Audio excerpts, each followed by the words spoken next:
जहारा अली को अपने पास बुलाती हैं और कहती हैं कि अली इनसे मिलो, ये मेरी दोस्त की बेटी अनाया है, मैंने इसका रिश्ता तुम्हारे साथ तय कर दिया है और बहुत जल्द हम शादी कर देंगे तुम लोगों की। अली जैसे ही ये सुनता है तो कहता है कि ये आप क्या कह रही हैं, आपने मेरे बिना पूछे, मेरी बिना इजाज़त के आपने ये मेरी शादी इसके साथ कैसे तय कर दी, और मैं ये शादी हरगिज़ नहीं करूँगा। जहारा ये सुनती है और गुस्से में पागल हो जाती है, क्योंकि उसने तो अपनी दोस्तों के सामने ये मशहूर कर रखा है कि उसके बेटे बहुत ही ज़्यादा फरमाबरदार हैं। तो जहारा की दोस्त जहारा की मुँह की तरफ देखना शुरू कर देती है कि तुम्हारा बेटा क्या बात कर रहा है। तो जहारा कहती है कि मैं इसको समझा लूँगी। शायद एकदम से ये बात सुन के ये थोड़ा घबरा गया है, कन्फ्यूज़ हो गया है, जिस पर अली फ़ौरन घर से बाहर निकल जाता है और अली सीधा आयशा की यूनिवर्सिटी पहुँच जाता है और आयशा का हाथ थामते हुए कहता है कि आयशा, क्या तुम मुझसे मोहब्बत करती हो? तो आयशा मुस्कुरा कर कहती है, अली क्या तुम्हें इस बात पे कोई शक है? हाँ, मैं तुमसे मोहब्बत करती हूँ। जिस पर अली कहता है कि तुम्हें आज मैं अपनी मोहब्बत का सबूत देना होगा और तुम मेरी एक बात मानोगे। जिस पर आयशा कहती है कि मैं तुम्हारी हर बात आंखें बंद करके मानने के लिए तैयार हूँ, लेकिन पहले मुझे बताओ कि आखिर बात क्या है। जिस पर अली आयशा से कहता है कि मुझे अभी तुमसे निकाह करना है। जिस पर आयशा उठकर खड़ी हो जाती है और कहती है कि अली, ये क्या बात कर रहे हो? शादी कोई गुड्डा गुड्डी का खेल नहीं है, मैं इस तरह तुमसे निकाह नहीं कर सकती।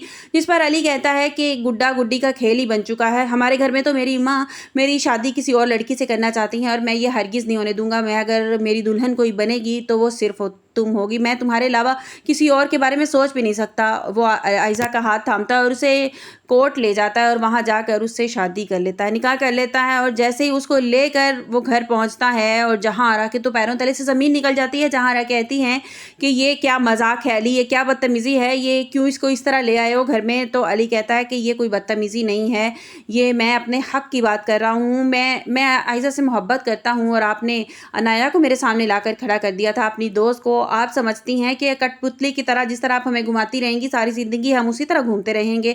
और ये बात मेरी कान खोल कर सुन लें कि मैं रज़ा नहीं हूँ जो आंखें बंद करके आपकी हर बात मान लूँगा और खामोशी से आपकी हर बात पे यकीन करता जाऊँगा। मैं आयशा से मोहब्बत करता था और मैंने इसका हाथ हमेशा के लिए थाम लिया। जिस पर मीर नुमान भी वहाँ पहुँच जाएंगे, फ़िज़ा, रज़ा सब वहाँ घर में मौजूद होंगे और फ़िज़ा हैरान होकर आयशा के पास आएगी कि आयशा, ये तुमने क्या कर दिया?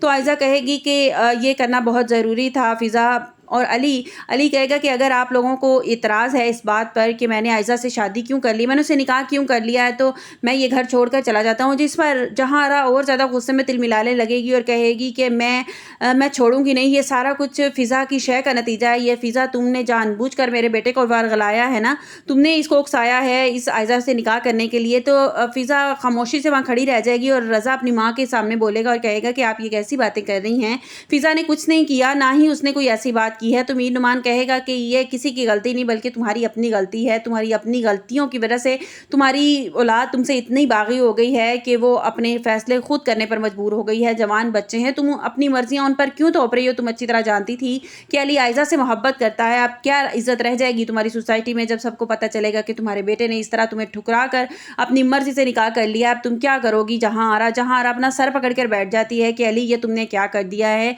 और अली अपने माँ से यही कहेगा कि अगर आप आयशा को एक्सेप्ट करने के लिए तैयार हैं तो ठीक है, वरना मैं आयशा को लेकर यहाँ से चला जाता हूँ। जिस पर मीर नुमान आगे बढ़ेगा और आयशा के सर पर हाथ रखेगा और कहेगा कि ये बच्चियाँ पहले ही बहुत कुछ बर्दाश्त कर चुकी हैं। जहां तुम्हारी वजह से तुम जानती हो कि तुम्हारी वजह से ये तीनों बच्चियाँ यतीम हुई हैं और मैं इस तरह से इनके हक तलफी नहीं होने दूंगा। मैं तुम्हारे कहने पर इसको घर से नहीं निकालूंगा। आयशा, ये तुम्हारा अपना घर है। जिस तरह फ़िज़ा यहाँ रहती है, आज से ये तुम भी इसी घर में रहोगी और अली, कहीं भी जाने की ज़रूरत नहीं है, ये तुम्हारा अपना घर है। अली आयशा को लेकर अपने कमरे में चला जाता है और कहता है कि सब कुछ इतना अचानक हो गया आयशा कि मैं तुम्हारे लिए कुछ कर नहीं सका। और आयशा अली का हाथ थामती है और कहती है कि आज मुझे तुम्हारी मोहब्बत पर यकीन आ गया, मुझे उस हर चीज़ पर यकीन आ गया जिसका मेरे दिल में खौफ था कि शायद तुम रज़ा भाई की तरह मुझे, जिस तरह फ़िज़ा घुट घुट के जी रही है, मुझे भी घुट घुट के जीना पड़ेगा। लेकिन तुमने आज साबित कर दिया है कि तुम बिल्कुल रज़ा भाई जैसे नहीं हो और तुम हर कदम पर मेरा साथ दोगे। जिस पर अली अपनी मोहब्बत का इजहार करते हुए कहता है कि तुम्हें डरने और परेशान होने की ज़रूरत नहीं है, मैं मम्मा को देख लूँगा, आइंदा वो तुमसे कोई इस तरह की बदतमीज़ी या कोई बात नहीं करेंगी।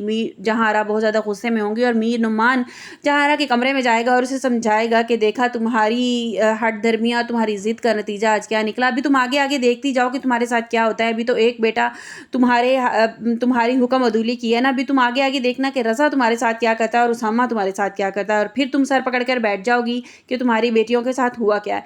दूसरी तरफ फ़िज़ा अपनी اپنی ماں سریا کو فون کرتی ہے کہ مما یہ کیا کر دیا عائزہ نے، عائزہ نکاح کر آ گئی علی سے، اور جیسے ہی سریا کو یہ بات پتہ چلے گی تو وہ بھی اس کے دونوں ہاتھ سر پہ آ جائیں گے. وہ کہے گی کہ یہ عائزہ نے کیا کر دیا. فوراً عائزہ کو کہیں گی، سریا کہے گی نمرہ سے کہ فوراً عائزہ کو کال کرو. فوراً عائزہ کو کال کرتی ہیں اور بتاتی ہیں کہ تو سریا عائزہ سے بات کرتی ہے اور کہتی ہے کہ یہ تم نے کیا کر دیا، اس طرح تم نکاح کر کے چلی گئی ہو، یہ کیا طریقہ ہے، اور تم جانتی ہو کہ تمہاری بہن کا سسرال ہے، اس کی زندگی کیوں عذاب بنا دی تم نے.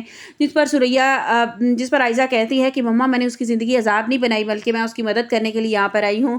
جو زندگی اس نے مشکل تھی نا، اس کے لیے میں اس کے ساتھ مل کر اب اسے آسان بناؤں گی، آپ فکر نہ کریں، اور یہاں انشاءاللہ سب کچھ ٹھیک ہو جائے گا. جس کے بعد سریا کو تھوڑا سکھ کا سانس آئے گا، اور علی بھی ان سے بات کرے گا کہ آنٹی آپ کو ٹینشن لینے کی ضرورت نہیں ہے، میں ہر قدم پر عائزہ کے ساتھ ہوں.